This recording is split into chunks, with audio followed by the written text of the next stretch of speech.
seen John in meetings. You've seen him up close and personal in Orlando for the draft. You've seen him on TV. What's it like to actually see him on the practice field like you did today? Man, it's awesome. I've known him now for like 4 or 5 years, and I'll say this: he's never changed. He's been the same guy all the time with me, and so he's hard on me. He pushes me. He challenges me. And it's everything I want because it's everything that I do for myself. I push myself, challenge myself. And at the same time, he'll tell me, I love you, man. You know how he feels about you. So when he pushes you, you don't care because you want to do anything for him. You want to go through a wall for him. So I think our whole team feels like that. I think you can feel a little bit of difference, around him. And it's really cool. Did you get challenged today more than you would have maybe in any other previous April practice? John said that they threw things at you today, he said. Yeah, especially for day one. He threw everything at me. Yeah, he threw everything. He tried to get me, see if I was listening to him in the meetings and all those things. So we had a lot of fun, doing that. And it's always fun to, accept his challenge and, hopefully do good at it. Then look at him and wink at him or something like that. So we have fun together because we know that we both have the same goal in mind, and that's putting the ship in the water and hitting this thing running. And we're trying to do that right now. Obviously we're getting after it. We're trying to work really hard with each other. So it's been a lot of fun. The short time we were out there, it seems like he's pretty vocal. Yeah. Oh yeah. Practice field. What's that like? Yes. Hearing him all the time. Marshawn said he's so vocal, and I talk to him so much that I'm starting to talk like him. So we'll see how that goes. But I think the Texas in me will not let that happen. But I think him being vocal and all those things, it's nothing new. That's just who he is.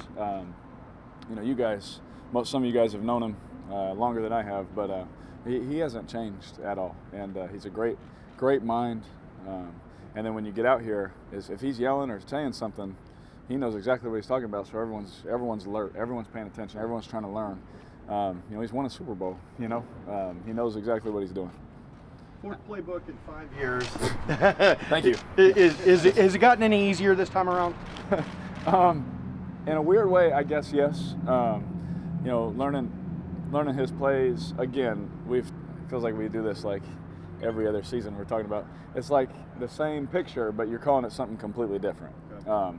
Now we have some different pictures and things like that, but just really the number one thing was speaking the same language. We're about 90% there where we're speaking the same language. We got the gist of each other. We know what we're saying, but once we get that and we're rolling and we're just growing with each other, it's going to be awesome.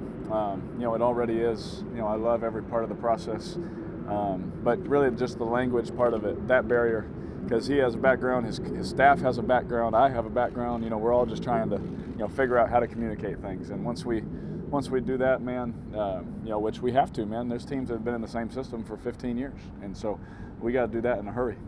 How would you rate your Bay Area tour guide skills for Jordy the day he visited? Tour guide, oh my goodness. I feel like I knew a little bit of what I was doing. I knew it.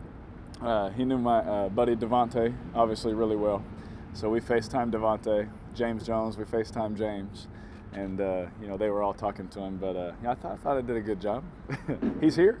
Is that a fun process, trying to get in sync with your new receiver, kind of like trying to think about how he thinks and get on the same page? Yeah, it's really cool, and it's fun because when I was in college, I would watch Aaron play, all the time. I just have some of the same mannerisms or trying to get it out quick and stuff like that. And so now listening to his, the mental side of things, how they thought, how they worked together, and him coming up to me and saying, hey, what do you think about this at this, or doing it at this depth, or just learning all of that kind of stuff has been really, really cool. I'm coming, E. So we still have to squat. No, just learning all that stuff, getting on the same page. And for the first day we were on the same page. There was a couple where we missed, in the routes on air, but that's just us saying, oh, I thought you were doing this. But that's the fun part, that's the growth process, and hopefully we can do it faster so we can get ready to win.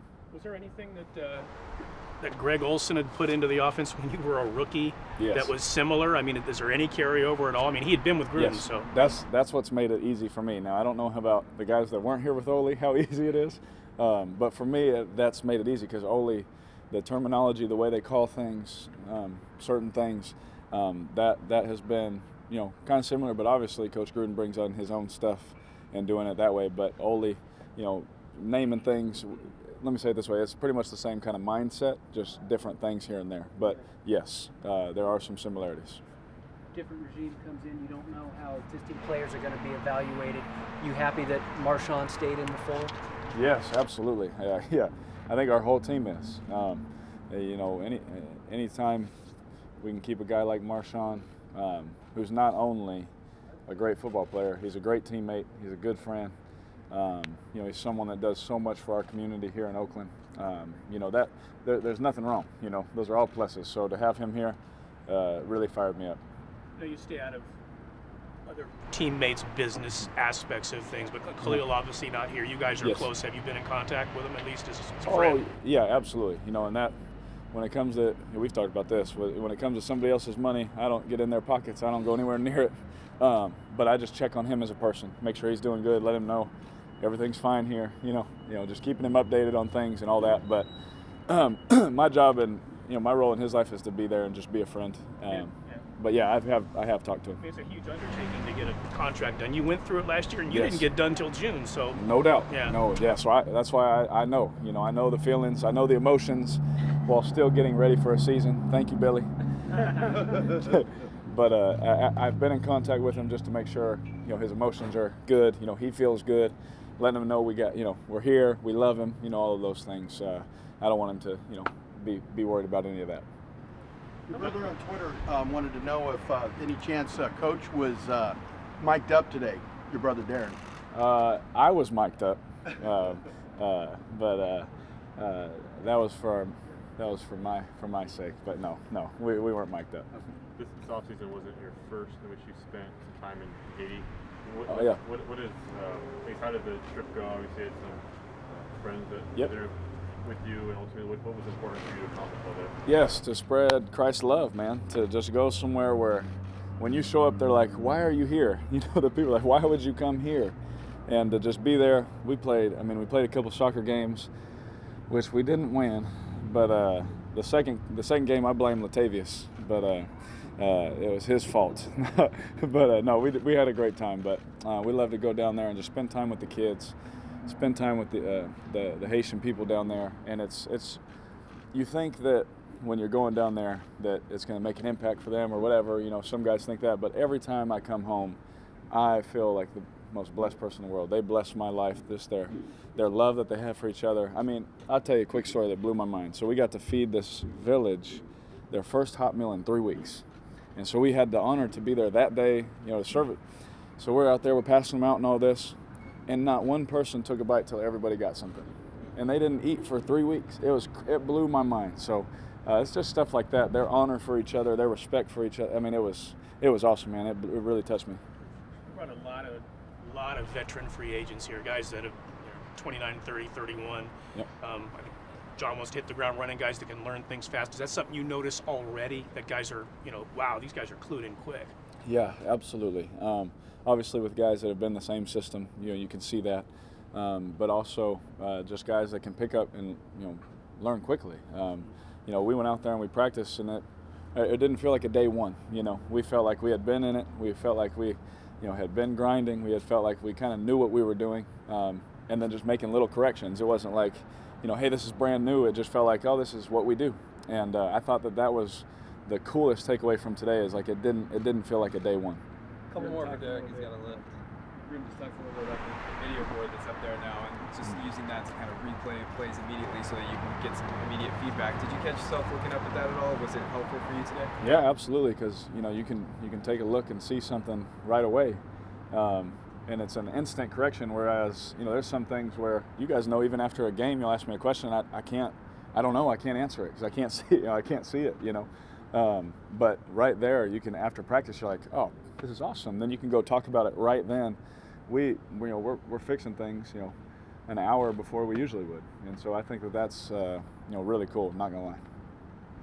Couldn't affect your team, but taking some interest in this quarterback draft class and seeing where guys wind up. Yeah, absolutely. I love football. So I'm just a fan. I absolutely take an interest in them. I think they're all talented. I think they're all gonna be really good. I really love Lamar Jackson, though. I think with in the right position and with the right coaching, man, that he's a special talent. You know, there's obviously for any rookie, there's going to be a lot to learn. But just talking to him a little bit, I think that he's special, man. I think he can do a lot of damage, especially if teams want to play man.